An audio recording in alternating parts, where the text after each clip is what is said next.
여러분, 비만이나 당뇨병이 있으면 미국 비자를 받기 어려워질 수 있습니다.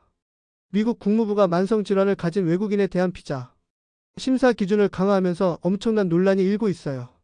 CBS와 폭스뉴스 등 미국 언론에 따르면 미 국무부는 지난 11월 6일 전 세계 미국 공간에 비자 심사 기준을 강화하는 내용의 전문을 배포했습니다. 새 지침에서는 심혈관, 호흡기, 암, 당뇨병, 대사, 신경계, 정신건강질환 등을 구체적으로 열거했어요. 이로 인해 미국 사회에 공공부담이 발생할 가능성이 큰 경우 비자 심사 과정에서 신청자의 건강 상태와 재정 상황을 더욱 적극적으로 고려하도록 규정했습니다.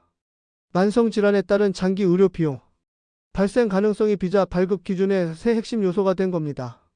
기존에도 건강검진, 정신질환과 약물 중독 이력 제출, 예방접종 증명 등을 요구받았어요.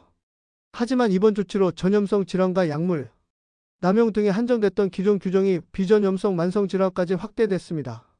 전문가들은 미국 내 비만과 당뇨가 주요 만성질환임을 고려해 비자 심사 비중이 강화됐다고 평가해요.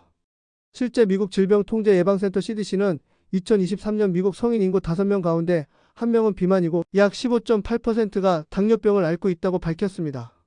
전문가들은 이번 조치가 현실적으로 건강 상태가 비자 심사에서 불이익 요인이 될 가능성을 높인다고 우려해요.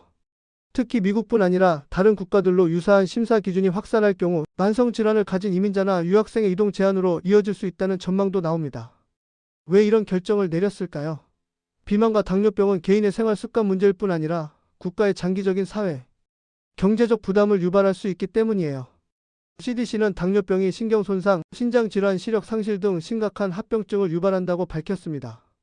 실제 2022년 미국의 당뇨병 관련 총 의료 비용은 4,129억 달러에 달했어요. 하지만 전문가들은 비만과 당뇨병이 충분히 관리 가능한 질환이라는 점을 강조합니다.